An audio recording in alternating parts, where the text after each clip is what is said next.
하나님의 말씀은 요한복음 15장 2절 말씀입니다.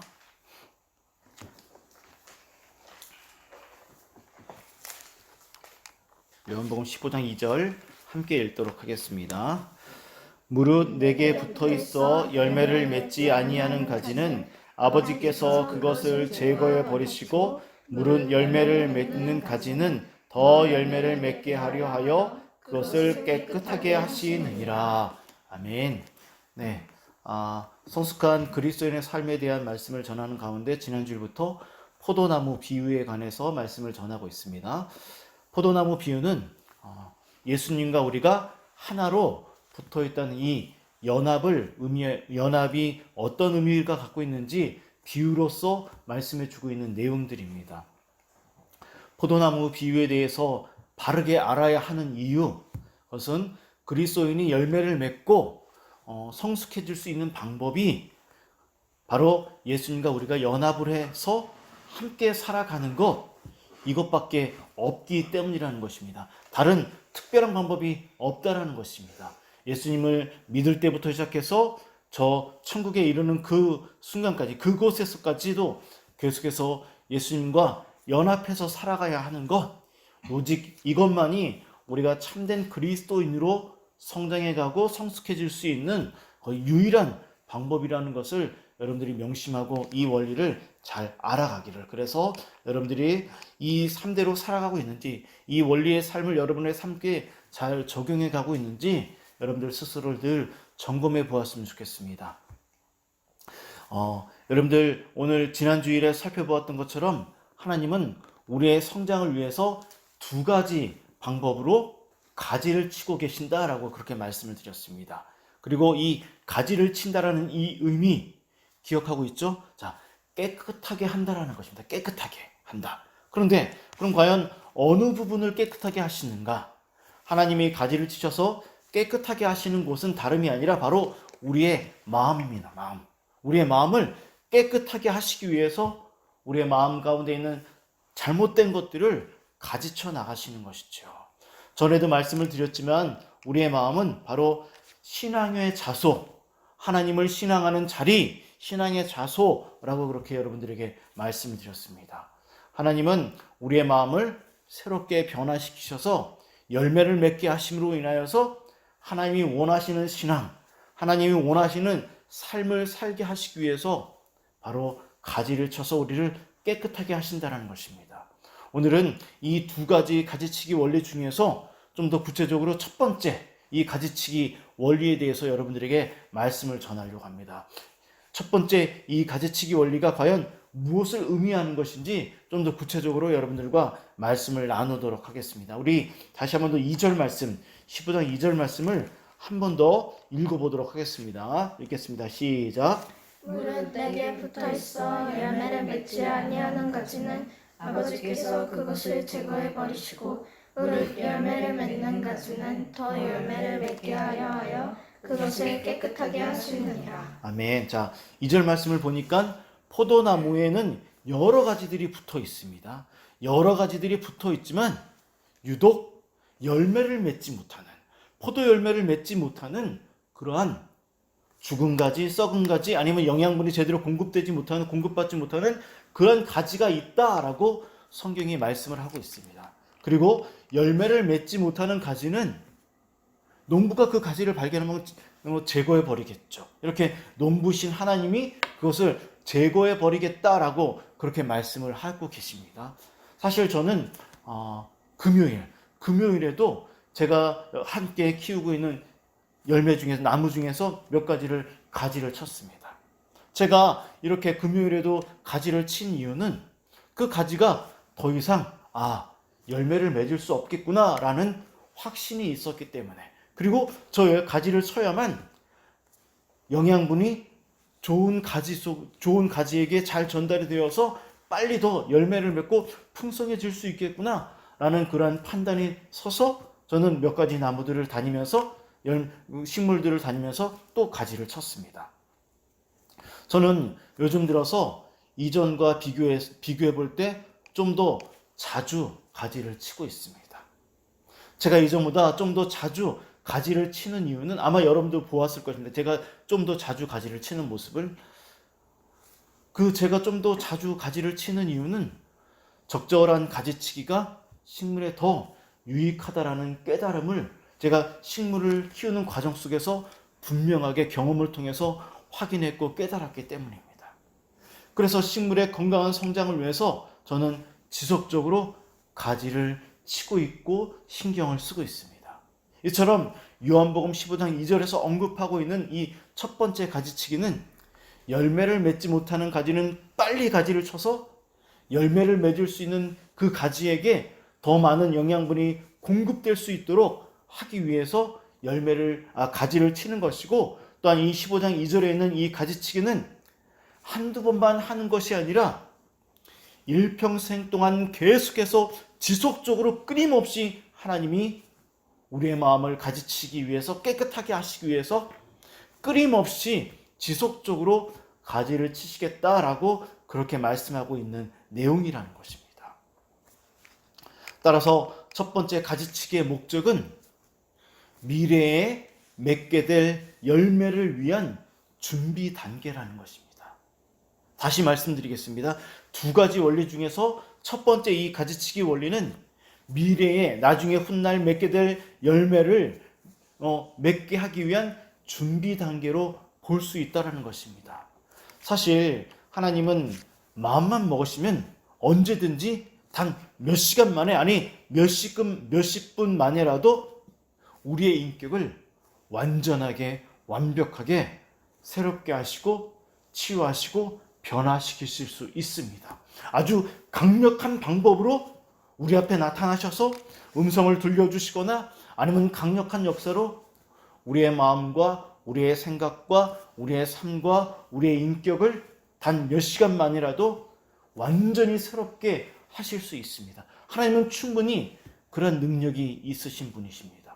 하지만 그럼에도 불구하고 하나님이 결코 억지로, 어거지로, 하나님 마음대로 강제적으로 우리의 인격을 만들어가는 분이 아니라는 것입니다.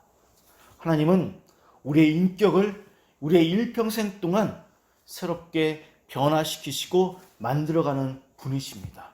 왜 그렇게 하시는가?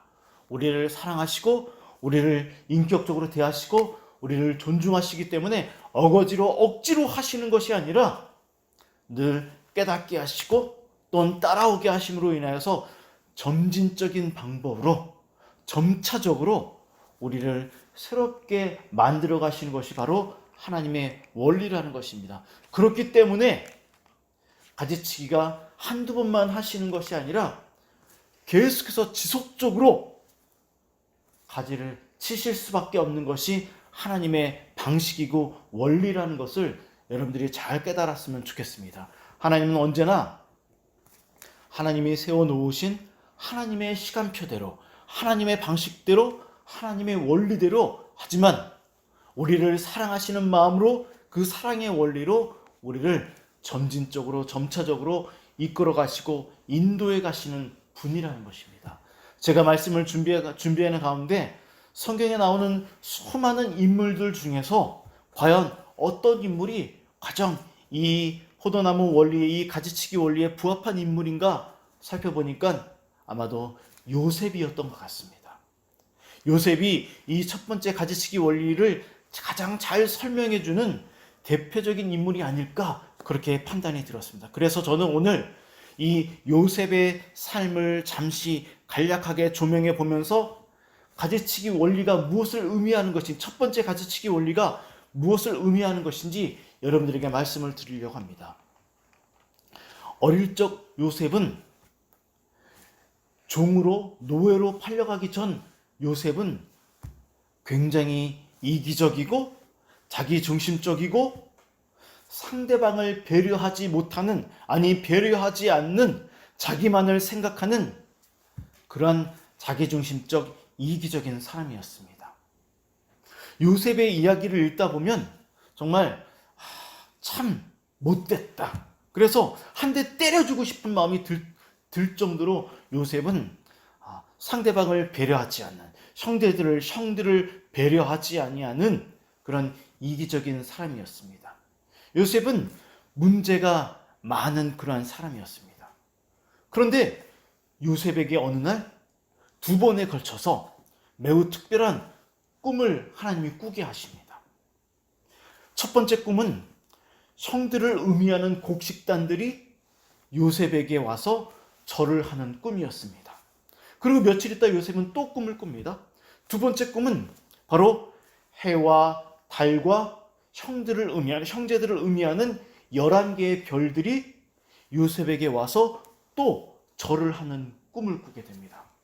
저는 이 꿈을 다시 한 번 더 말씀을 준비하면서 보면서 만약 내가 이 꿈을 꾸었다면 그리고 만약 여러분들이 이 꿈을 2번에 걸쳐서 꾸었다면 여러분들 기분이 어떨 것 같습니까?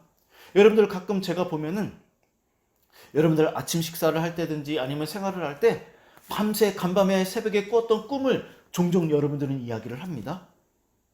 그러면서 어떤 좋은 꿈들을 신비로운 꿈들을 꾸면은 기분이 막 좋아지기도 하고 나쁜 꿈들을 꾸면 여러분들 기분이 나빠지죠. 그런데 이 요셉이 이 2번에 걸쳐서 꾼 꿈은 매우 특별한 꿈이고 우리의 마음을 우리의 기분을 흥분시킬 수 있는 좋은 꿈입니다. 요셉은 분명히 이 꿈을 꾼 이후에 매일매일이 기다려졌을 것입니다. 매일매일이 흥분되어졌을 것이고 하나님이 나를 크고 멋진 사람으로 사용하실 것이라는 확신이 들었을 것입니다.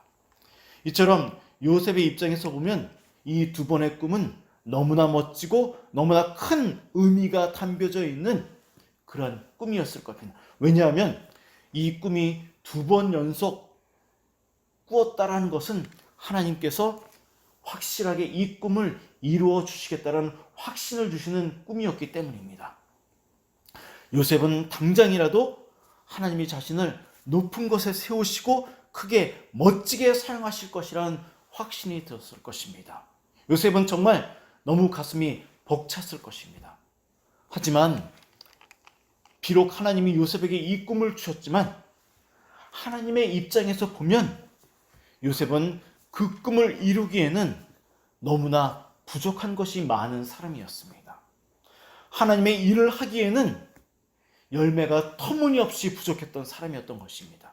그래서 하나님은 그를 사용하시기에 앞서서 열매를 맺지 못하는 요셉의 가지들을 치시려는 계획을 세우셨다는 것입니다. 요셉에게는 자기 중심적이고 상대방을 배려하지 못하는 이러한 나쁜 가지들을 잘라내야 하는 그런 첫 번째 단계가 꿈을 이루기 전에 열매를 맺기 전에 이 나쁜 가지들이 먼저 쳐줘야 되는 이 첫 번째 단계가 그의 삶에 필요했다라는 것입니다.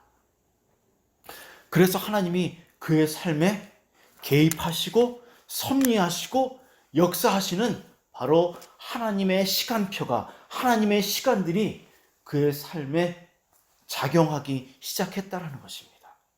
하나님은 요셉을 연단하시고 열매가 없는 가지를 잘라내시기 위해서 하나님의 계획을 따라서 요셉을 애굽의 노예로 팔아버리는 이러한 형제들의 이 나쁜 계획들을 허용하셨다는 것입니다. 10대 후반, 한 17살 정도 되었을 것입니다. 10대 후반의 어린 나이에 애굽의 노예로 팔려간 요셉, 바로 예니 정도 되는 이 어린 나이에, 이 연약한 어린 나이에 요셉이 그 처참한 삶의 현장으로 들어가게 되었다는 것입니다. 이 큰 꿈을 꾸었던 요셉이, 이 가슴 벅찼던 요셉이 어느 날 갑자기 꿈과는 정반대의 상황으로 몰려가고 있다는 것이죠. 바로 노예로서, 종으로서 말로 다 표현할 수 없는 극심한 고통 속으로 빠지기 시작했다는 것입니다. 그가 10년 이상을, 한 13년 정도 됐을 것입니다. 10년 이상을 노예살이와 감옥에서의 살았던 삶은 너무나 치욕적이고 너무나 고통스러웠던 삶이었을 것입니다. 만약 여러분이 요셉처럼 그러한 삶을 살았다면 여러분들 견뎌낼 수 있었을 것 같습니까? 너무나 힘들었을 것입니다. 너무나 것입니다.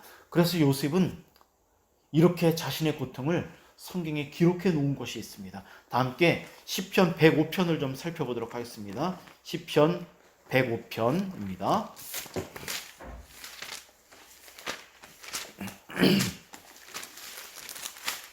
시편 105편 17절에서 19절 말씀을 함께 읽도록 하겠습니다. 17절에서 19절입니다. 읽겠습니다. 시작. 그가 한 사람을 앞서 보내셨으며 요셉이 종으로 팔렸도다. 그의 발은 착고를 차고 그의 몸은 쇠사슬에 매였으니 곧 여호와의 말씀이 응할 때까지라. 그의 말씀이 그를 단련하였도다. 아멘.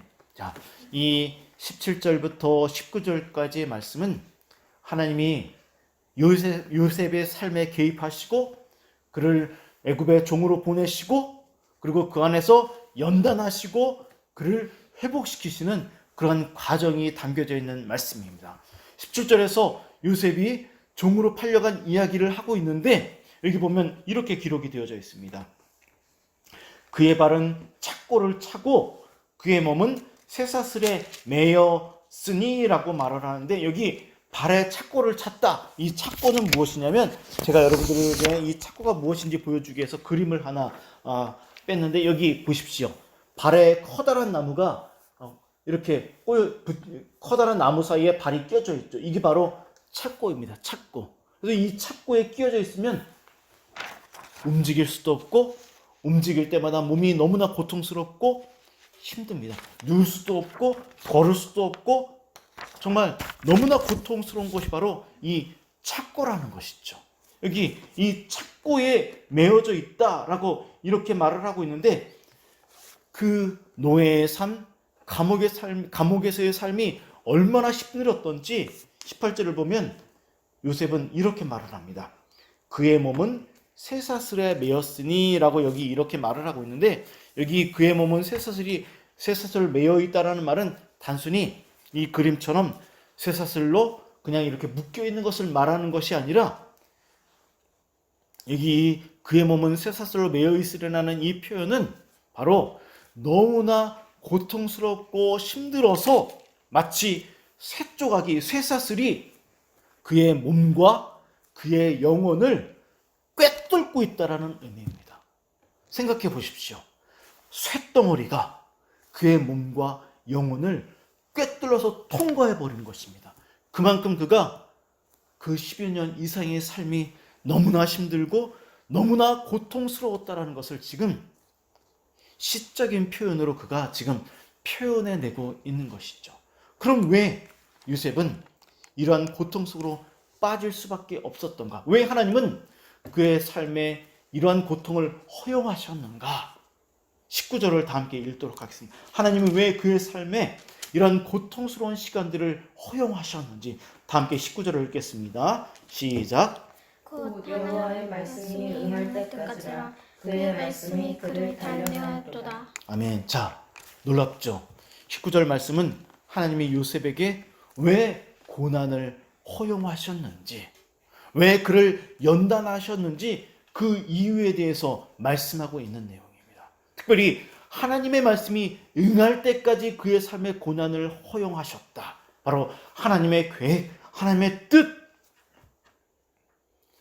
그것이 이루어질 때까지 그의 삶에 하나님은 비록 마음이 아프셨을지라도 그의 삶에 그의 영혼이, 그의 몸이 뚫려지는 고난과 고통을 그의 삶에 허락하셨다라는 것입니다.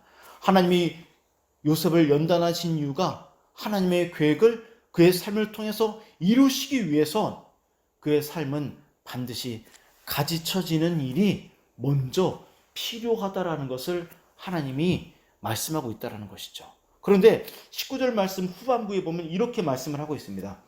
그의 말씀이 그를 단련하였도다.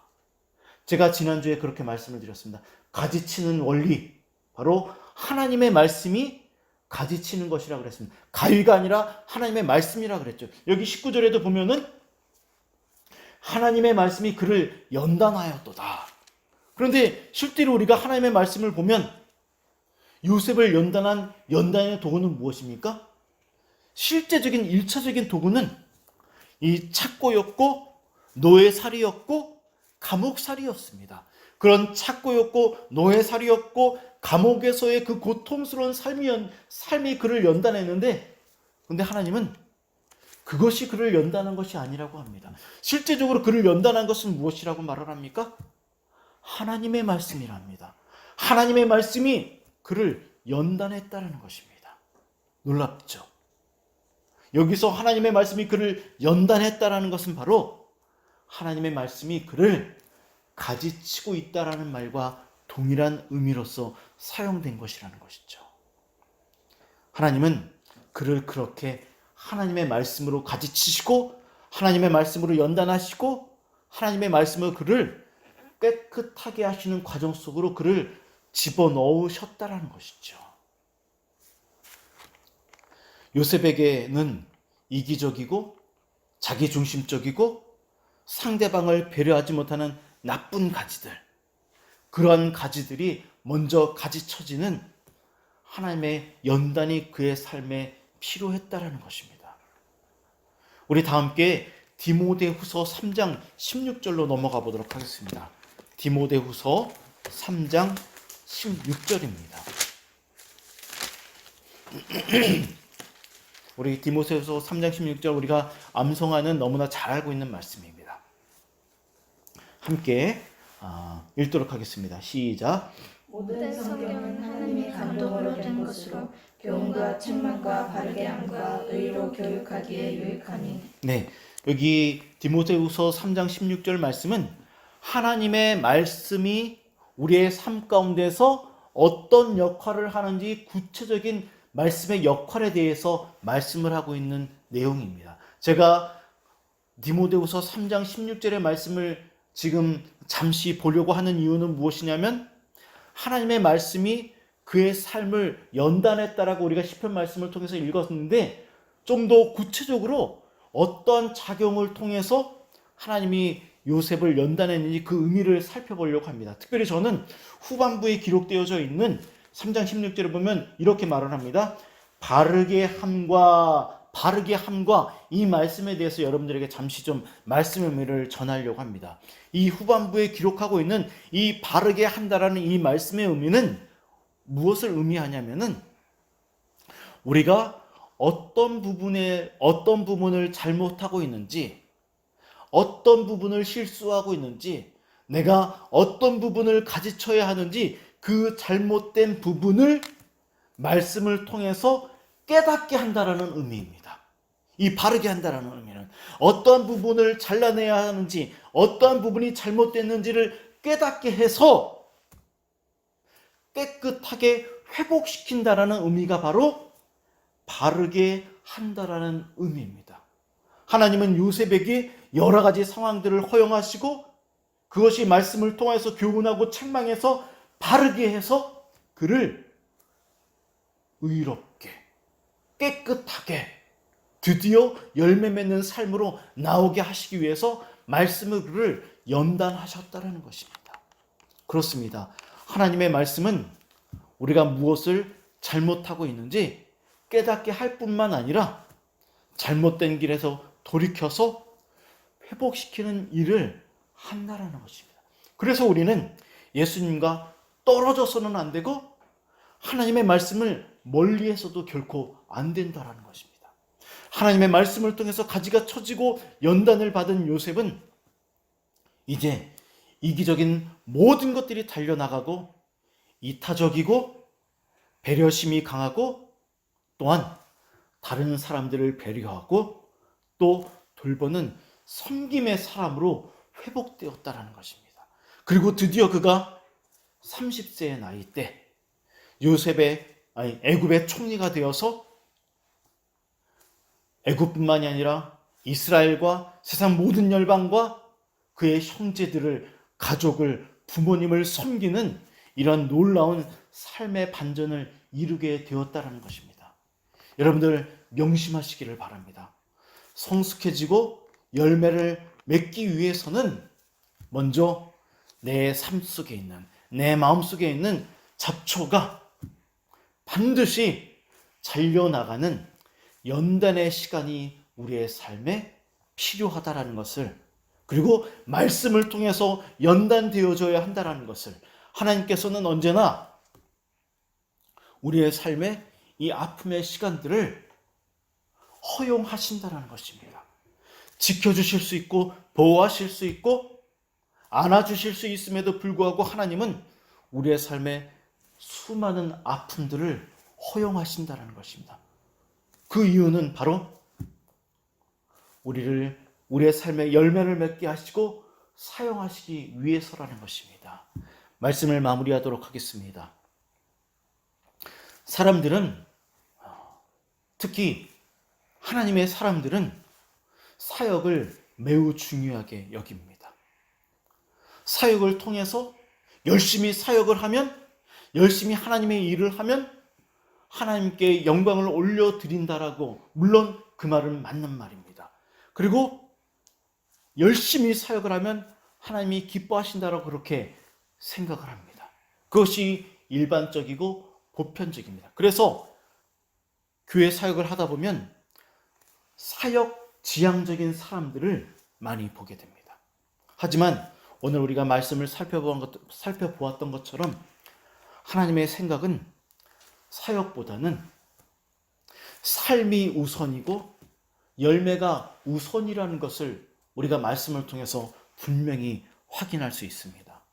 열매가 맺혀지게 될 때 비로소 하나님의 일을 더 온전히 하게 된다는 것입니다. 만약 이 가지치기 없이 사역을 하게 되면 어떤 일이 벌어지게 되냐면, 요셉을 통해서 보면 그 이기적이고 남들을 배려하지 못하는 사람이 애굽의 총리가 되었다면 그는 온전히 백성들을 돌보지 못했을 것입니다. 바로 충돌이 나고 하나님의 열매가 하나님께 영광을 올려드리는 일들을 온전히 할 수 없고 갈등과 충돌 속으로 빠질 수밖에 없다라는 것입니다. 교회가 온전히 세워질 수 없다라는 것이죠.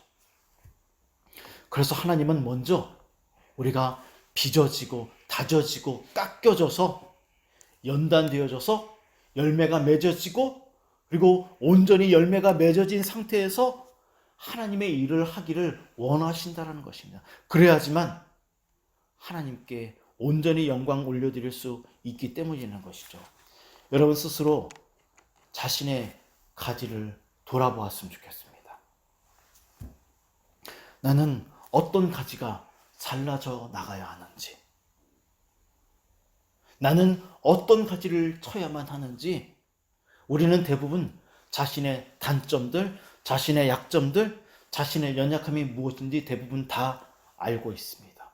왜냐하면 하나님이 계속해서 여러분들 마음 안에 깨닫게 하시기 때문입니다. 저도 제가 어떤 부분에서 잘려져 나가야 하는지 알고 있습니다. 그래서 말씀을 더 보려고 하고, 연구하려고 하고, 묵상하려고 하고, 말씀 앞에 거하려고 합니다. 여러분들, 요셉처럼 하나님께 쓰임받고 요셉처럼 큰 꿈을 꾸는 사람이 되기를 바랍니다. 하지만 그러기 위해서는 먼저 하나님의 말씀을 통하여서 여러분들의 가지가 쳐나가는, 잘려져 나가는, 연단되어지는 시간이 여러분들의 삶에 반드시 필요하다라는 것을 여러분들이 깨닫고, 이번 한 주간 더욱더 하나님의 말씀을 사모하시고 또한 그 말씀을 붙잡고 여러분들이 잘려져 나가야 되는 그 가지를 붙들고 기도하십시오. 연단시켜달라고, 잘라져 나갈 수 있는 시간을 제게 허락해달라고, 잘라달라고. 그래서 풍성한 열매를, 오늘 우리가 디모데후서 3장 16절 말씀을 읽었던 것처럼 바르게 함과 내가 어떤 부분이 잘못되었는지 깨닫게 하는 것은 자신의 의지보다는 하나님의 말씀 안에 있을 때 깨닫게 될 것이라고 분명히 하나님이 우리에게 약속해 주셨다는 것을 여러분들이 깨닫고 하나님의 말씀을 그러한 마음으로 묵상하시고 사모하십시오. 그러면 하나님이 말씀을 통하여 여러분들을 만들어 나갈 것입니다. 다 함께 기도하도록 하겠습니다.